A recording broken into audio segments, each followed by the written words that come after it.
I like to superglue seal the carbon fibre on the edges just to stop delamination, but it's very important you only apply it in certain areas. Around the main chassis and main areas is fine, but where the motor mount sits, the square here, must be left clean of glue. Also, the front edge and rear edge of the top deck, because they locate into the bulkheads. Also, a key area to avoid gluing or sealing is the inside edge of the camber plates. These fit securely against the bulkhead, and if they're not left clean, can cause tweaking. Again, the translinks should be left clean of glue as they locate firmly in the bulkhead. A key area to pay particular attention to is the centre bulkhead and motor mount arrangement.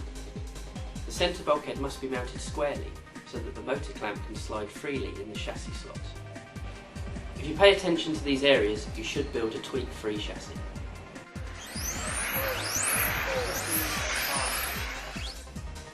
Now we're going to look at the basics of getting the body shell trimmed correctly. When mounting the body shell, you want to make sure that it passes any regulations needed for a championship you might be doing, roof height, wing height, etc. But you basically want the chassis to be flat to the body shell. This line is parallel to the road, so level with the chassis. I generally trim it so the body shell is level to the top part of the chassis when you look at it from the side. This should enable it to not hit the ground, particularly on bumpy tracks. And on the front, you maybe want a little bit more clearance just to help with braking and riding curves. When trimming the wheel arches, I first of all draw around a spare wheel just to get the basic circle, and then using some curved scissors, these are the Core RC ones, I cut the arch out. Curved scissors make it a lot easier. You want to make sure you leave enough gap around the tyre. You want the tyre to miss the body shell, and check that when the wheel is turned, everything misses fine. You don't want your wheel arches catching during a run.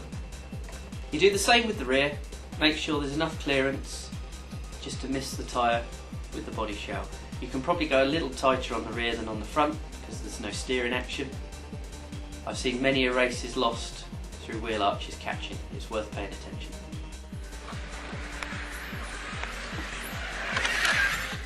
The Mi4 LP comes with a 48 DP spur gear. I prefer 48 DP gears for the reliability. Using the GM 4.5 motor, I will use an 89 spur and a 22 tooth pinion. This gives a ratio of 7.28 to 1. To set the mesh of the gears, release these two screws, sliding the motor back towards the spur gear to select the perfect mesh. When the gear mesh is set, there should be a small amount of play between the pinion and spur teeth.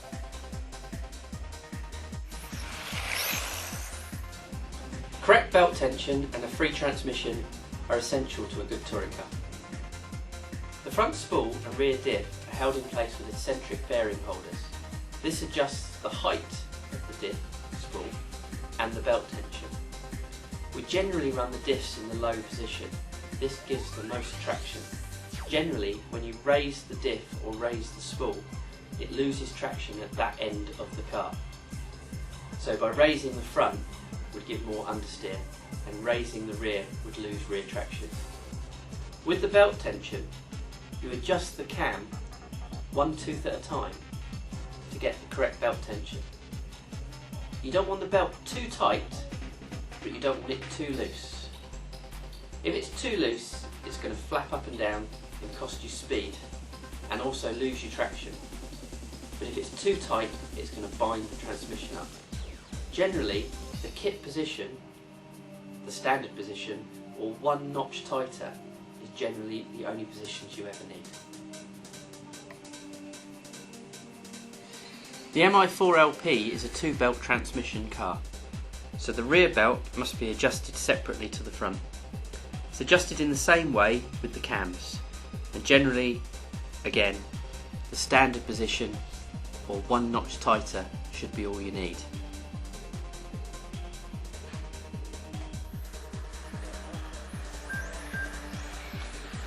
With the servo disconnected, you need to check that the steering is free.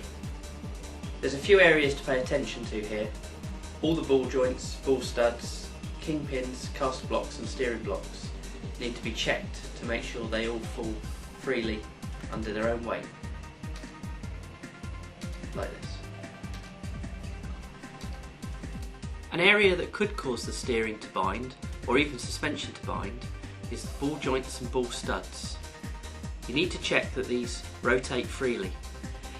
If they are tight, quick squeeze with some pliers on the end of the ball should free things up. The lower suspension arms need to be free and pivot smoothly and not stick when moved up and down. They should fall under their own weight. As you can see, this one doesn't, so it needs some attention. The EDS arm reamer is a great tool for cleaning the hole in the wishbone. Just place the wishbone on and slide it backwards and forwards, just cleaning any burrs and edges away from the holes. This is a design on the Mi4 LP that I really love. It's the way the suspension arm and the suspension mounts are held together. On the suspension mounts there's a set screw at either end, which screws the suspension mount to the hinge pin, stopping the suspension mounts from spreading apart on the bulkhead. These screws need to be done up fairly snugly so they don't come loose, not overly tightened so they squash the plastic, and not too loose so they just rattle out. So when they're done up how they should be, you can see the suspension is too stiff and the wishbone won't fall under its own weight. So the quick clips, which adjust the wheelbase, need some treatment. So on a small piece of wet and dry, I'm going to take one of the quick clips and just thin it out slightly. So with my finger on top, I'm just going to rotate it round, maybe 30 seconds on each side, and then try it in place. You don't want to make this too thin and have too much play. So with the suspension arm reassembled to the car, you can see now it falls under its own weight, but with very little play. This needs to be done to all four arms on the car.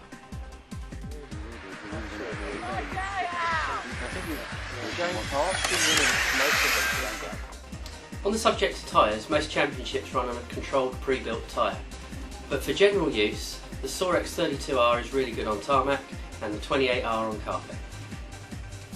Okay, this is basic tyre preparation for tarmac racing. This is the Sorex 32R. I'm going to take some motor spray on a tissue. You can also use brake cleaner, and basically just clean the surface of the tyre just to get rid of the mould release grease. You do this on new tyres and used tyres. Once it's clean, take some additive. This is the Nosram top coat for tarmac. It's like an oily additive. Just a thin coat, spread it round over the whole tyre. You do all four tyres at the same time. When that's fully coated, then take a tissue and place them in the tyre warmers. The tyre warmers are set to about 55 degrees. You leave it for about 10 to 15 minutes. Take them out, just make sure they're dry with maybe another tissue, and basically drive the track. Okay, tyre preparation for carpet is a lot more straightforward. There's no tyre warmers involved. I have the 28R Sorex tyre here. I'm going to take the brake cleaner again, motor spray, and just clean the surface of the tyres, all four at the same time. For the same reason as we did for outside, just to clean the mould release, clean the dirt. Do this on new and old tyres. Then just take the additive. This is the Nosram additive again, but it's the carpet version of the top coat. Nice light thin coat on both back tyres. I'm going to do this on the rears about 20 minutes before your race. So it's got about 20 minutes to sit there. And you're just going to leave that as it is. But then about 10 minutes before the race, so a little bit shorter, you're then going to apply the front in the same manner.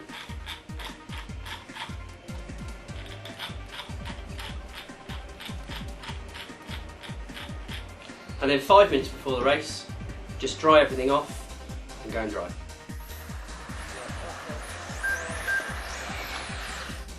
Okay, that was getting the basics right. Check out the next video when we're going to talk about camber, caster, towing and droop.